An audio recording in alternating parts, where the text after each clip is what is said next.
So a while ago, I basically played 15 games with the crossbow, which was pretty fun. And so I was looking around in my entire loadout, and for some reason my eyes landed on the Gauss Gun, and I said to myself, hey, why not play 15 games with the Gauss Gun, since it's an incredibly underrated weapon and its reputation has not been the greatest, so let's just say that. But anyway, I decided to actually play 15 games with the Gauss Gun, really to see if my predictions and my expectations of it were just as bad as it was, as I thought before, or even just not as much as I thought it was. Maybe this gun is a lot worse than I thought it was, or maybe it's actually a lot stronger. So I decided to play 15 games to find out what loadouts actually clash really well with the weapon, and really see if this weapon is just as bad as I thought it was, or even better than I really thought it wasn't. But anyway, I played 15 games, and let's see what happened. To start things off, and for game 1, well, it was escalation, so I didn't really last that long, so it was pretty fun to just try to basically go into the ring, which I did make it, a little bit while into the game, but it didn't last long, obviously. But for games 1 and 2, I basically decided to use the good old-fashioned loadout that I had selected, which was the Gauss Gun. It was the Tech 9, the Katana, light armor, candy cane, and I'm pretty sure it was a Yeti. And I really wanted to see just how it went, and it didn't really go too well. But for game 2, it went relatively good. No problems were there. Juggernauts were not really of a big deal, or they weren't even there, I'm pretty sure. But most of the time, games 1 and 2 were just not really too much interesting. But using the Gauss Gun was pretty fun, to say the least. After game 2 and seeing the results, I basically decided, before game 3 started, to basically switch out the katana and put in the sledgehammer, basically because I thought, hey, maybe I will need the stun thing, since from game 1 and 2 I was completely overrun most of the time, so why not have a hammer that can actually help out. And let's just say in game 3 my aim was actually not even too great, and looking at my notes that I actually wrote here, my aim was not the greatest, and the fact that all my teammates died within like 10 seconds basically meant that I didn't last too long. Now, before going into game 4, I decided to go back into the loadout, and I basically decided to switch out the Tech 9 and choose the Super Shorty, which is like a never done thing for me. So I decided to say, hey, let's try out the Super Shorty. It can't be that shit, I thought. I mean, like, it did get a buff, so maybe it's good, because I mean, I'm always like, this gun is dog shit, so why not test it out, you know? And what are the odds? Game 4 started, and it was campaign. So we all know what happens on campaign, and I knew that it wasn't going to be very exciting, but I did my very best, I guess. But later on, a Tangler literally got me while I was on the balcony of the hotel, and my teammates just watched me die since I didn't have a machete. So that was always nice. But, when I wasn't infected and, it was still game 4, they did relatively a little bit worse than we did, so that kind of made me feel a little bit better since we did pretty terrible. So before game 5 even started, I basically decided to, of course, use the machete, since I'm pretty sure we all know that literally when your teammates watch you die, it just feels so terrible. So why not have something that can literally be a plan B? And because, I mean, my Yeti defender didn't do anything, so hey, why not a machete, right? And it went relatively well since it was a dead server. I didn't have to use my machete a single occasion, but it went relatively well, and obviously we did not win, I'm pretty sure, but it went relatively well for this loadout, to say the least. Going off into game 6, I basically decided to use the exact same loadout again, which was very nice, I guess, because I wanted to give it another chance since the first game actually went relatively well. But then I didn't really get so far into the game, mainly because literally everyone died within like the first 30 seconds, and my Wi-Fi decided to sabotage me once again, and yeah, it did not feel too great. Before game 7, I basically decided to switch out my light armor and put in heavy armor, and I switched out my Yeti for the MVP gingerbread, which did help a little bit, but not too much since, I mean, it was still hectic since there were so many people in the game, constantly getting tangled, hunter, jillard, it was absolute hell, but it wasn't that bad, I do have to say at least. Now, finally, this is possibly where everything just switched, or basically just turned the opposite way. I guess that's how you say it. But for game 8, before going into Game 8 actually, I decided to switch out the candy game and put in the pumpkin pie, which I thought, hey, maybe this is actually good.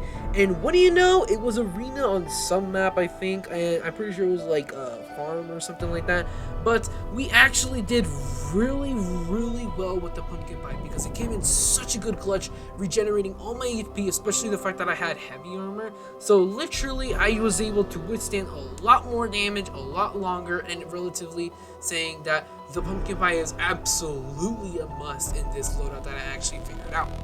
Now for game 9, for game 8 basically, it went relatively well, but I just thought that the super shorty wasn't really the greatest since I had to reload a ton of times, and most of the times I did miss my shot probably because I'm shit at aiming. But I was thinking, hey, let's give the Tech 9 another try. So before game 9 and going into game 9, I basically went ahead and switched out to Super Shorty and basically put in the Tech 9 once again. And what do you know, Tech 9 was so helpful so many times, and it just was relatively amazing.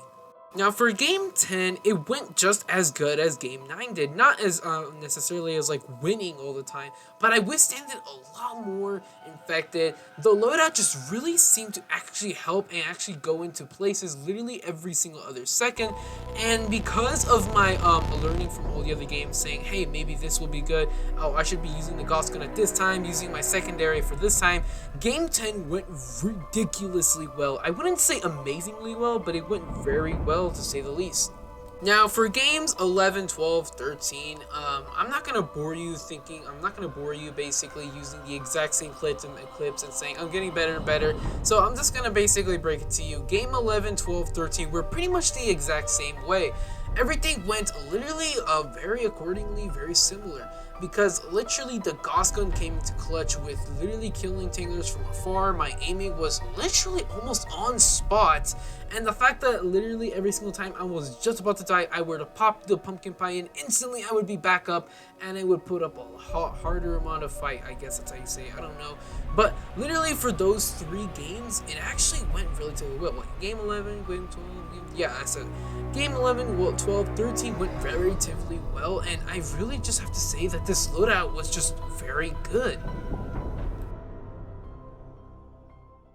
Now finally, game 14. Nothing really changed in this scenario, but I do have to say, game 15 as the last match, I have to say that I pretty much have found the best loadout to actually use for the Gauss Gun. Now, obviously, the best loadouts to actually use the Gauss Gun is, of course, the Gauss Gun, the Tech 9, the machete, or the rake, but it's mostly the machete because there's going to be tanglers and they're going to give you a pain in the ass. So I recommend the machete. And for armor, I would highly recommend heavy armor, but if you do want to use jug armor, then go ahead. But I would mostly recommend using heavy armor so you can still get away from the infected. For the defenders, I do have to suggest either, of course, elf or gingerbread. It's really up to you, but if you were to ask me, I would obviously say gingerbread, so it's literally an hunter. That's mainly why I use the gingerbread so much. I really love him for basically being a counter for hunters so much of the time, especially when you're basically frozen. He helps so much. And then finally, for the utility, it is the pumpkin pie.